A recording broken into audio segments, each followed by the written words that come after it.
Titanic, the unsinkable illusion. In the early 20th century, the world was changing faster than ever before. Industrial power was reshaping nations. Steel, steam, and engineering had begun to redefine what humanity believed was possible. And, in that moment of confidence, the Titanic was born. It was not just a ship, it was a symbol. A statement that human innovation had finally reached a level where nature itself could be controlled. At over 880 feet long, it was the largest moving object ever built. Inside, it carried the wealthiest individuals in the world alongside ordinary passengers seeking a new life. But what truly made Titanic different was not its size. It was its reputation. It was called unsinkable. That word spread quickly. Newspapers printed it. Engineers defended it. Passengers believed it. And belief can be more dangerous than reality, because belief removes caution. As Titanic began its journey across the Atlantic in April 1912, everything seemed perfect. The ocean was calm. The ship moved smoothly through the water. Inside, music played, conversations flowed, and the future felt secure. But outside, the warnings had already begun. Iceberg reports came in from nearby ships. Not one, not two, multiple. Each one describing dangerous conditions ahead. Other ships slowed down.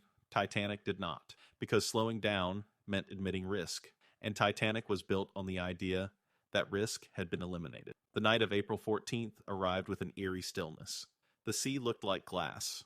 No waves, no wind. Under normal conditions, icebergs reveal themselves through white foam at their base. But that night, there was nothing, just darkness. The lookout stood high above, scanning the horizon. They had no binoculars. A small detail, a forgotten key, one missing tool, one overlooked moment. And then, a shadow appeared. Not gradually, not slowly. Suddenly, an iceberg. The command was immediate. Turn, reverse, avoid. But massive objects do not change direction instantly. The ship responded, but not enough. Beneath the surface, where no one could see, the iceberg scraped along the hull. Steel plates bent inward. Rivets snapped under pressure. Water began to enter the ship. Not violently, quietly, which made it even more dangerous, because panic did not start immediately. At first, there was confusion, then disbelief, then delay. Engineers inspected the damage and realized the truth almost instantly. The Titanic could survive 4 flooded compartments, but not 5, and 5 had already been breached. From that moment on, the ending was inevitable, but the people on board did not know that yet. Or worse, they refused to believe it, because accepting the truth meant accepting something impossible, that the unsinkable was sinking. Lifeboats were lowered, but many left half empty. People hesitated. They questioned. Some even refused to leave the ship, believing it was safer than the small boats. Time passed, water rose, and slowly, reality replaced belief. The angle of the ship began to change, floors tilted, furniture slid, the calm atmosphere dissolved into chaos. Music continued to play, not to entertain, but to maintain order. Because when fear spreads, control disappears. Then came the final moments. The ship lifted, broke apart, and disappeared beneath the Atlantic Ocean. Over 1,500 people died that night, but the true cost went far beyond human life. It destroyed something invisible. Trust. Trust in technology. Trust in certainty. Trust in the idea that humans could eliminate risk entirely. Titanic was not just a tragedy. It was a lesson that even the greatest creations can be undone by a series of small decisions. A missed warning, a misplaced key, a refusal to slow down, and one belief that failure was impossible. Chernobyl, the disaster that poisoned time. By the 1980s, nuclear energy represented the future. It promised unlimited power, independence from fossil fuels, and technological superiority. For the Soviet Union, it was more than energy. It was prestige, a demonstration of scientific dominance.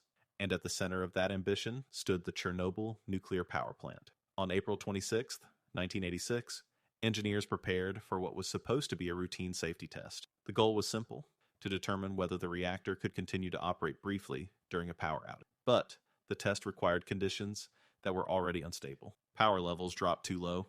Operators attempted to correct it. Then they pushed it too far. Critical safety systems were disabled to maintain the experiment. And inside reactor number 4, a silent chain reaction began. The design of the reactor had a fatal flaw. Under certain conditions, it could become dangerously unstable.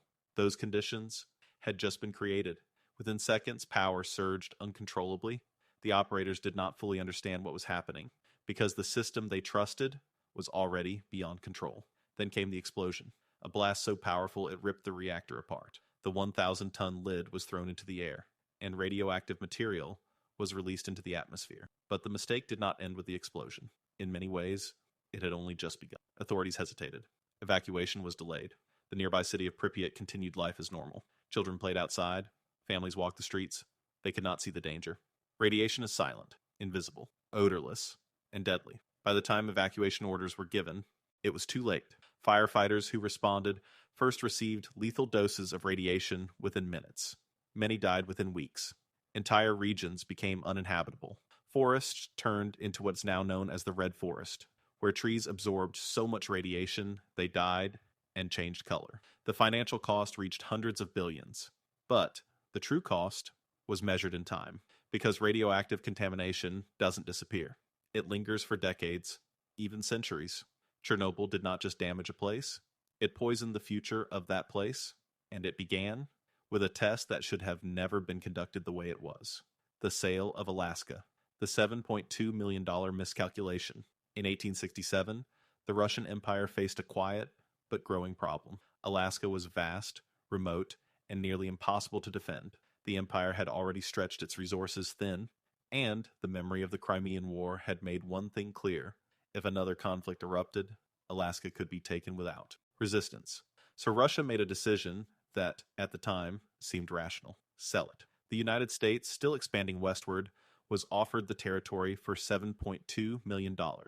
A deal was quickly finalized. To many Americans, it sounded absurd.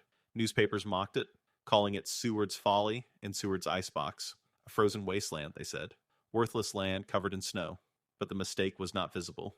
Yet. Because history does not reveal its value immediately. Years passed, then decades, and slowly the truth began to surface. Gold was discovered, then vast reserves of oil, timber, fisheries, and natural resources beyond imagination. Alaska transformed from a forgotten land into one of the most strategically and economically valuable regions on Earth. What Russia had sold for millions would eventually be worth trillions. The mistake wasn't greed. It wasn't desperation. It was short-term thinking, because the most expensive decisions are often made not out of ignorance, but out of incomplete vision. The wrong turn, the shot that started. World War I. On June 28, 1914, Sarajevo was tense. Archduke Franz Ferdinand, heir to the Austro-Hungarian Empire, was visiting the city.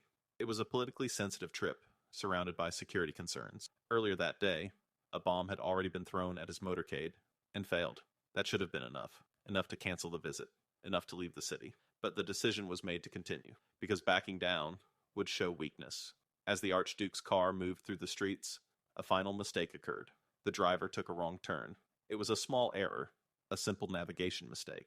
The car slowed down, attempting to reverse, and, by pure coincidence, it stopped directly in front of a man who had already abandoned his mission. Gavrilo Princip. He could not have planned it better. 2 shots rang out. The Archduke and his wife were killed instantly. And in that moment, history shifted, because those shots did not just end 2 lives. They triggered alliances, mobilizations, declarations of war. Within weeks, Europe was engulfed in conflict. World War I had begun. Over 16 million people would die. Empires would collapse. Borders would be redrawn. The political landscape of the world would be permanently altered. And it all began with a wrong turn. Napoleon's invasion of Russia. The empire that froze. Napoleon Bonaparte had achieved what few leaders ever could. He had reshaped Europe. His armies were disciplined, experienced, and nearly unstoppable. Victory had become expected. So, when he turned his attention toward Russia in 1812, it didn't feel like a risk. It felt like the next inevitable conquest. But Russia did not fight the war Napoleon expected. Instead of engaging in direct battle, Russian forces retreated. They burned crops, destroyed supplies, abandoned cities. They gave Napoleon land, but nothing else. As his army marched deeper into Russia, supply lines stretched further and further. Food became scarce. Conditions worsened. Then came the moment that defined the campaign. Winter. Temperatures dropped to unimaginable levels. Soldiers lacked proper clothing. Horses died in the snow. Weapons froze. The army began to collapse. Not from combat, but from the environment itself. Men starved, froze, fell behind. Out of over 600,000 soldiers who entered Russia, only a fraction returned. The invasion didn't just fail, it destroyed Napoleon's power. Because sometimes the greatest mistake is believing that past success guarantees future victory. Hitler's invasion of the Soviet Union, repeating the same error. More than a century later, another leader made the same mistake, Adolf Hitler. By 1941, Nazi Germany had achieved rapid victories across Europe. France had fallen. Western Europe was under control. Hitler believed he had achieved dominance, so he launched Operation Barbarossa, the invasion of the Soviet Union. It was the largest military operation in history. At first, it worked. German forces advanced rapidly. Millions of Soviet soldiers were captured. Entire regions fell within weeks. It looked like another unstoppable victory. But beneath the surface, the same pattern was unfolding. Distance, supply issues, resistance, and then winter. Once again, equipment failed. Engines froze. Soldiers suffered. The advance slowed, then stopped. But unlike Napoleon, Hitler refused to retreat. He ordered his forces to hold their ground. The result was catastrophic. The Eastern Front became a war of attrition that Germany could not win. Resources were drained. Morale collapsed. What was meant to secure victory became the beginning of defeat. Because repeating history's mistakes does not change the outcome. It only increases the cost. The Challenger disaster. The warning that was ignored. On January 28, 1986, the world watched. The Space Shuttle Challenger stood ready on the launch pad. It was more than a mission.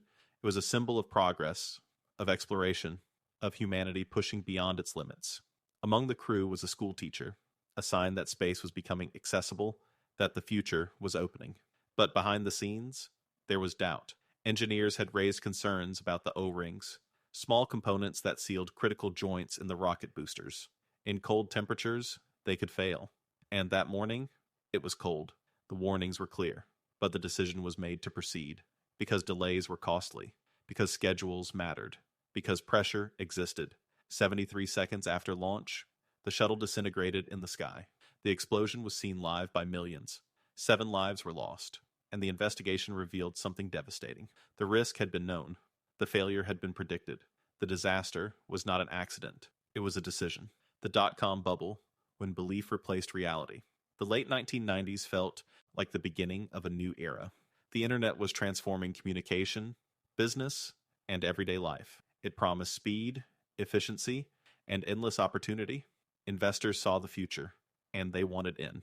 Companies with no profits, no proven models, sometimes not even a product, received millions in funding. Valuations skyrocketed. The logic was simple. Growth mattered more than sustainability. Everyone believed the same thing, that the internet would make them rich. But belief does not replace reality. In 2000, confidence collapsed. Investors began to question. Money disappeared. Companies failed almost overnight. The market crashed. Over $5 trillion in value was wiped out. The mistake wasn't the technology. It was the assumption that growth could continue forever. Blockbuster. The future that was rejected. At its peak, Blockbuster was everywhere. Thousands of stores, millions of customers, a dominant force in entertainment. Then came a small company with a different idea. Netflix. They approached Blockbuster with a proposal, a partnership, even a sale. Blockbuster declined because they didn't see the threat. Streaming seemed insignificant. Physical stores were still profitable. The existing model worked. But the future doesn't ask for permission. It arrives. Netflix adapted, innovated, expanded. Blockbuster did not. Within years, the giant collapsed. The mistake wasn't failure. It was refusal to change. Kodak. The innovation that was ignored. Kodak had already done something extraordinary. They invented the digital camera. They saw the future before anyone else. And then they ignored it. Because their existing business, film photography, was too successful. Digital threatened that success. So instead of leading the transition, they delayed it. But technology doesn't slow down. Other companies embraced digital. Consumers shifted. Film became obsolete. Kodak, once a global leader, filed for bankruptcy. Mistake wasn't missing the future. It was recognizing it and choosing to ignore it. The Bay of Pigs. Strategy without reality. In 1961, the United States attempted to overthrow Fidel Castro's government in Cuba. The plan seemed simple. Train a group of exiles, launch a covert invasion, trigger a popular uprising. But the assumptions were wrong. Support never came. The invasion force was quickly overwhelmed. Within days, the operation collapsed. The failure was public, global, embarrassing, because strategy built on false assumptions cannot succeed. The Sparrow Campaign, fighting nature. In 1958, China launched a campaign to eliminate sparrows. The reasoning was simple. Sparrows ate crops. Fewer sparrows meant more food. Millions of birds were killed. At first, it seemed effective. Then the insects came. Without sparrows to control them, locust populations exploded. Crops were destroyed on a massive scale. Famine followed. Millions died. The mistake was not aggression. It was misunderstanding, because nature is not a system that can be controlled without consequence. The 2008 financial crisis, when greed became systemic. Banks began lending money to people who couldn't afford to repay it. But risk was hidden. Loans were packaged, sold, and distributed across the financial system. Profit was immediate, so the system expanded. Housing prices rose rapidly. Everyone believed it would continue. Then it didn't. Defaults increased, confidence collapsed, markets crashed, the global economy entered recession. Trillions were lost. The mistake wasn't just financial, it was human. Greed without restraint. The Library of Alexandria, the knowledge that disappeared. In the ancient world, the Library of Alexandria was more than a building. It was the center of human knowledge, philosophy, science, mathematics. Ideas from across civilizations were collected and preserved. Then, it was destroyed. The exact cause remains uncertain. War, fire, neglect, but the result is clear. Centuries of knowledge lost. Not just books, ideas, discoveries, possibilities. The cost cannot be measured because we cannot know what was destroyed. D.B. Cooper, the man who vanished. In 1971, a man boarded a plane. He carried no weapons in sight. He spoke calmly. He made a demand. Money, parachutes. The plane landed. The ransom was delivered. Then it took off again. Somewhere over the dark forests of Washington state, he jumped and disappeared. Despite one of the largest investigations in FBI history, he was never found. Millions were spent. Systems were changed. Security was transformed. But the mystery remains, because some mistakes don't end with answers. History does not repeat itself by accident. It repeats itself because humans do. The same patterns, the same confidence, the same refusal to listen until it's too late. And every time, the cost becomes higher.